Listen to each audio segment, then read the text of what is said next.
Eimantas iš Klaipėdos, lygiai 9 mėnesiai po plaukų transplantacijos operacijos Klinikanoje, Turkijoje.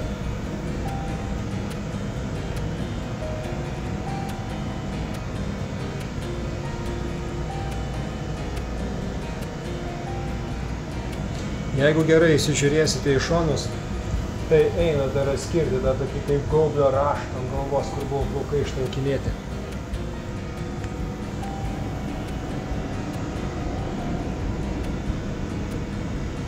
Tačiau bendradarbiai sako, kad neina pasakyti, kad čia nėra natūralūs plaukai.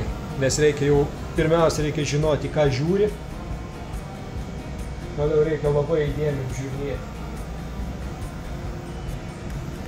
Taigi, rezultatai kalbantys už save.